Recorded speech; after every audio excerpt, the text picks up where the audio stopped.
Bizarre Brain Comics.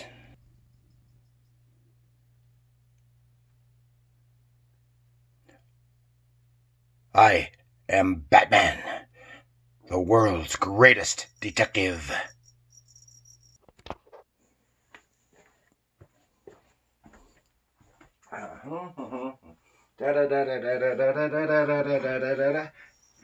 Hello again. Gary here once again for Bizarre Brain Comics.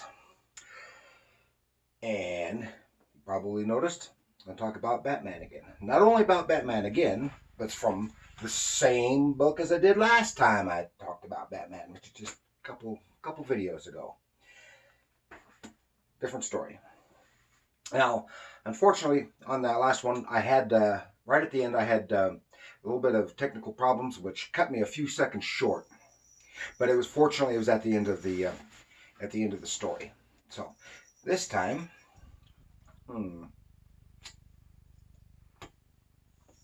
this story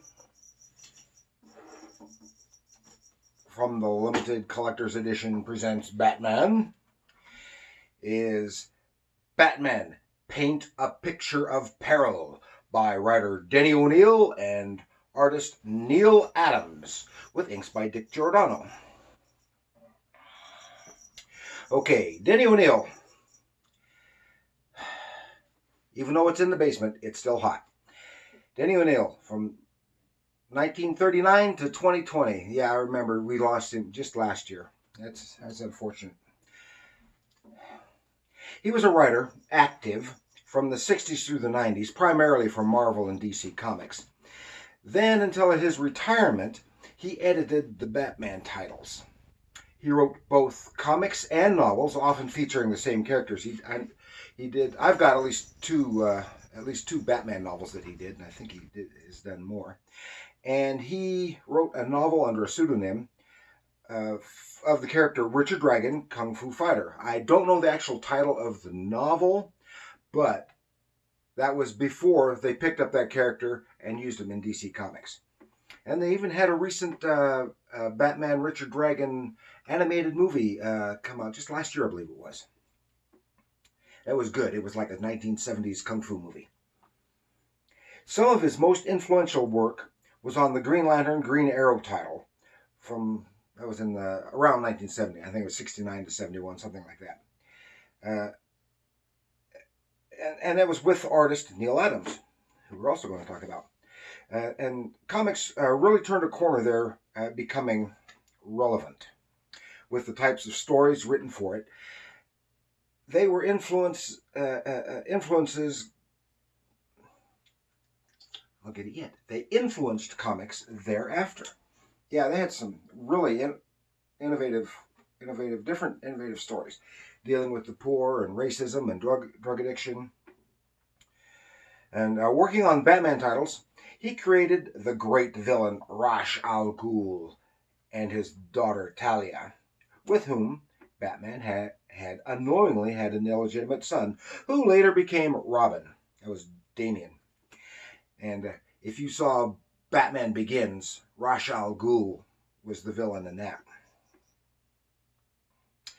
And with him, the Batman stories returned to the darker and grimmer roots from which the character had originally sprung.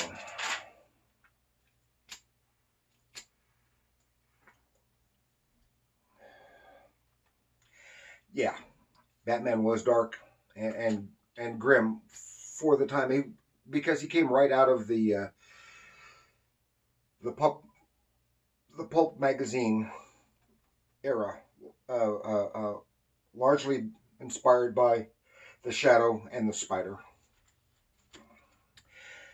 And Neal Adams was born in 1941, and he's still alive today. He co-founded the graphic design studio Continuity Associates, which published Continuity Comics in the 90s. And they do a lot of commercial art.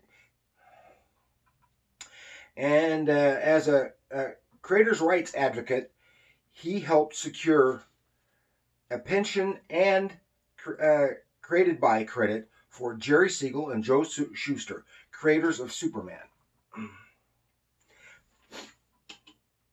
And he has been one of the most influential comic artists of the second half of the 20th century. That goes without saying. In 1959, he attempted to freelance for DC, and then he went over to Archie Comics because he didn't get anywhere.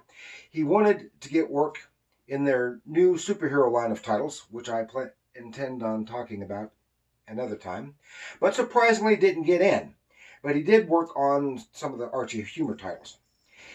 And he went on to draw the Ben Casey newspaper strip for a time, and commercial art, as well as other strip work. And back in comic books, he did work for, this is still in the 60s, he did work for the Warren horror titles, and then back to DC. And Adams brought in a near photorealism to his work, plus innovative page layouts.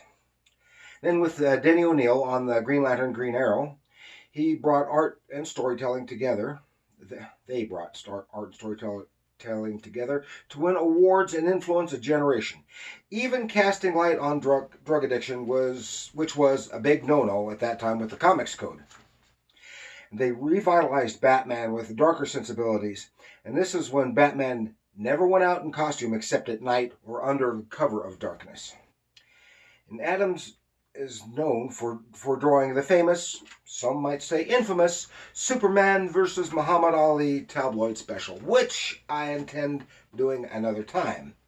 And he worked forever. He drew almost all of Marvel characters, everyone for DC, as his own characters with Continuity Comics, and book covers, and a variety of ad illustrations. They had this bunch of records that were brought out in the 70s and early 80s with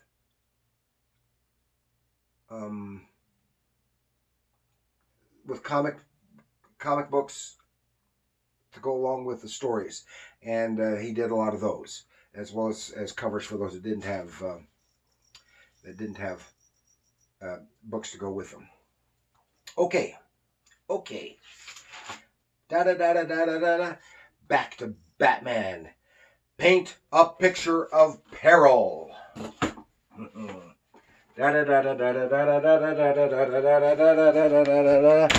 Batman. Yeah, it's a Batman figure. It looks like it could have been derived from Neal Adams' figure. Okay, here we are again with the book. And like I said before, when I talked about this previously, I think this cover might have been painted by Neal Adams. Again, based on this Carmine Infantino illustration. Okay, let's go. Ooh, Batman and Robin the Boy Wonder. Now, this story that we're going to talk about doesn't have Robin in it. This is in the 70s. I don't know what year it's from. Probably 72, 73. Probably from Detective Comics. Okay, here we go. Paint a picture of peril. Okay, and we get our establishing shot. The docks of Gotham City. And there's a festival going on down there. And these divers are coming up and coming out of the water and sneaking up.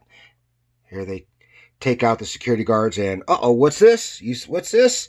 This guy is surprised, and there we see being cast the shadow of the Batman. The Batman. So what? We're 4-1. Nail him. That more easily said than done. And Batman swings in, and he just starts taking him out. Punches.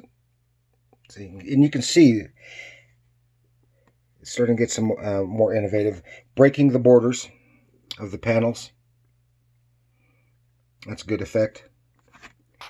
And this is, like I said, his almost photorealistic artwork. Beautiful anatomy. Very dynamic. Now this is really good here. When Batman stops, they're pointing their weapons at him, and here he is, and his cape is wrapped around him. Now, by my opinion, that cape should be a little longer. But I think that's more of an artifact from later stories when his cape was even longer than that. And they're going to shoot him with their spear guns.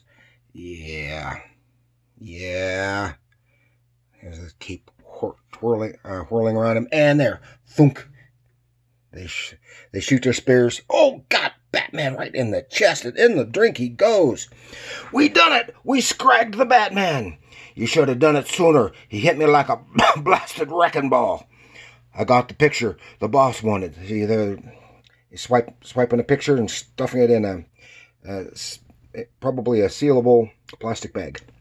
And then back into the water, and we see Batman there floating underwater. Aha! But he's not dead.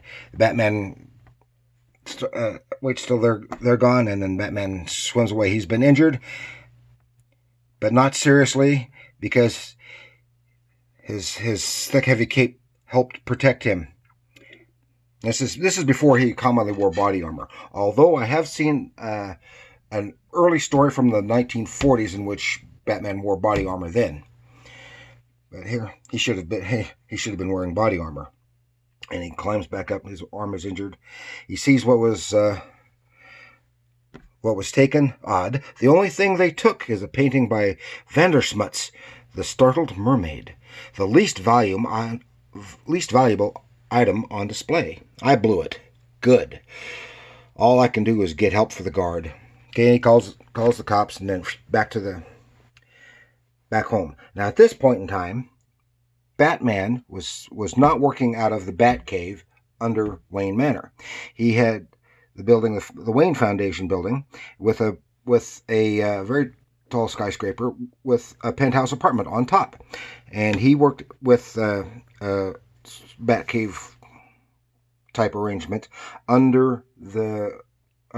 a sub basement under the building, and that's where he worked out of. Looks like the cleaning lady's been here, but the TV is on, and he's checking himself, listening to what's on the TV. It's a documentary special about wealthy and mysterious Orson Payne, and he's not paying much attention, taking care of his injury.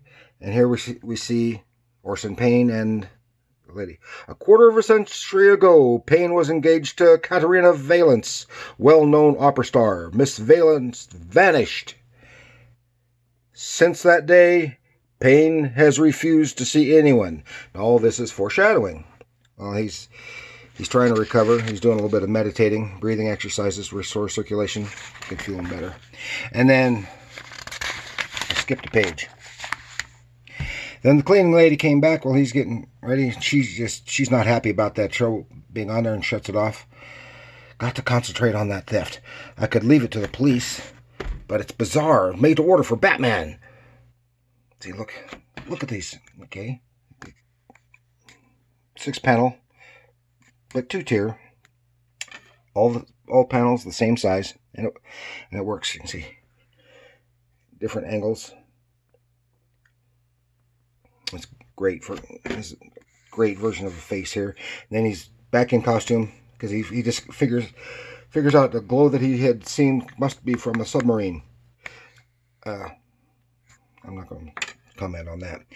The battery that runs this undersea sled is good for 2 hours. So he gets on a sea sled, and boom, he's got an infrared scope, which helps him see the trail left from the heat from the submarine, and he follows it. It's not too far.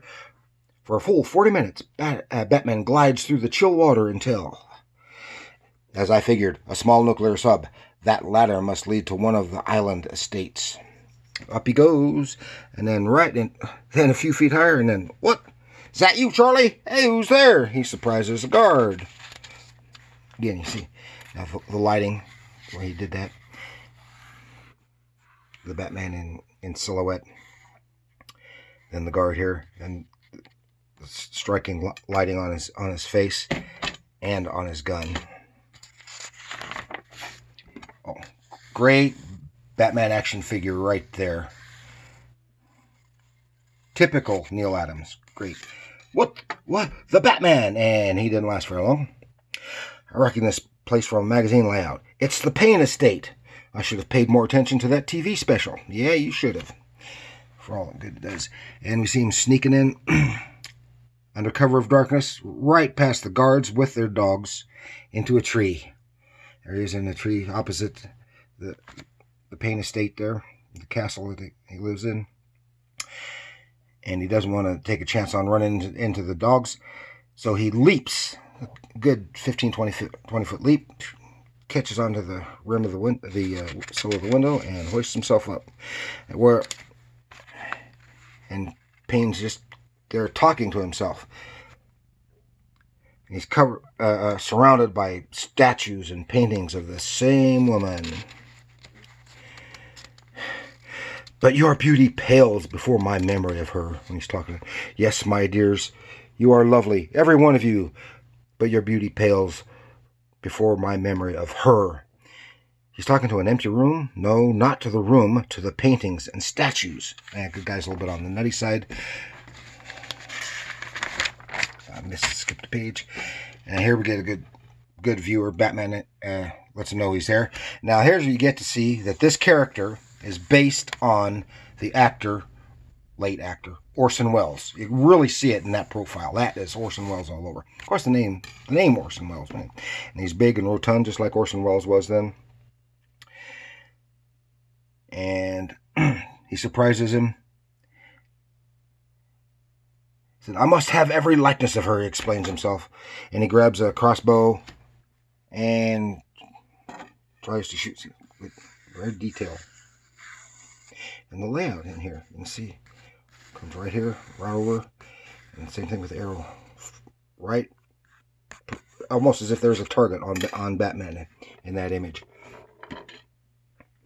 And he shoots arrow, misses the bolt. He takes off running, and he has a hidden switch, pulls it, and the floor comes out from underneath him. He falls down into a room, and Orson is going to lower this. I don't know why he would have had all this stuff set up beforehand, but he's just a nut. But which this concrete weight, which fits just into that hole, and is going to wind up crushing Batman. And here, the perspective on this, both the figure, that's great. Then Batman gets out his batarang and batline, and in a desperate attempt, of course he's skilled, throws his batarang, pulls out the chandelier, which jams and moves the concrete weight, so Batman is able to get out. There he is. Now the guy, we've already seen the guy is nuts. You always wanted me to give up, to abandon my ambition, but why can't you understand? Everything I did was for you. And you can see here, he's talking to his ghostly image of a woman.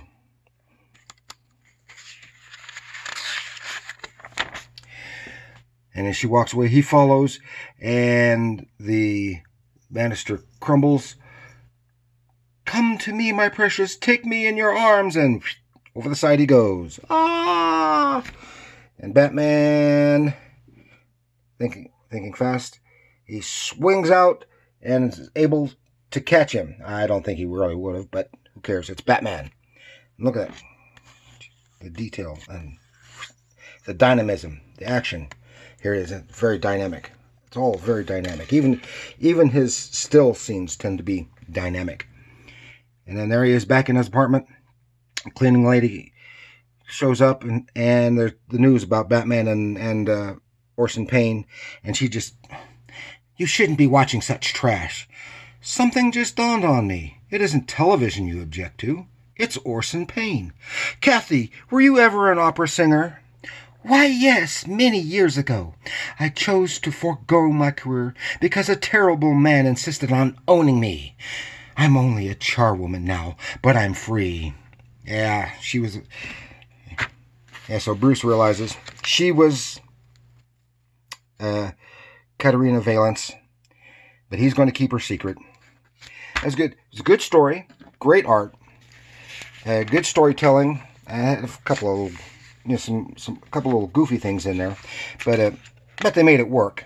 And it's some very good writing by Denny O'Neal's part for the kind of material. It's much more mature than what you would have seen 10 years before. And it's dark, and it's grimmer, and it could have had death in it. Come close to it. Okay. I hope you enjoyed that. That's a good story. It's not too long. Now, okay, that's something else I wanted to show you. Okay, on the back cover, because it says here on the front cover, it says 3 Batman and Robin pinups.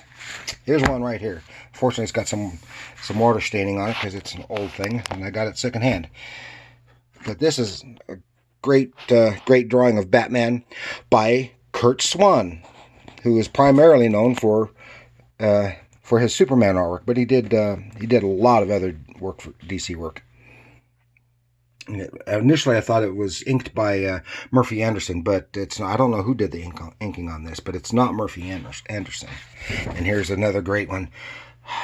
This was as a comic cover and a book cover, regular paperback book cover for a black and white paperback edition, in conjunction with the Batman TV show, drawn by Carmine Infantino, and this one was inked by Murphy Anderson. I don't see any credits, but I can see it in the artwork,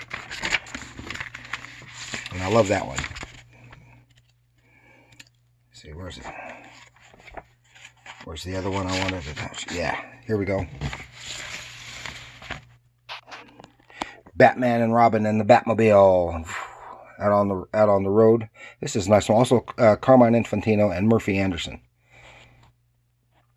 Very nicely done. Very nicely done. Okay, that's 1, 2, and that's 3. And then briefly show you, because I mentioned it. Batman's new home, the Wayne Foundation building. Here you see the Wayne Foundation building. Here's his penthouse way up on top here. Here's a closer look at the penthouse, and then the floor plans. So here you can see down here's the sub basement where he worked out of as a substitute bat cave. Here's the floor plans, and that's it. I think that's probably the last I'm going to do out of this book. But I really like this book. I love the artwork. I like the stories because it's less of the super villain stuff, which I still like, but it's more of the mystery detective type stuff. And I think these were probably stories right out of Detective Comics. So, okay, I hope you enjoyed that.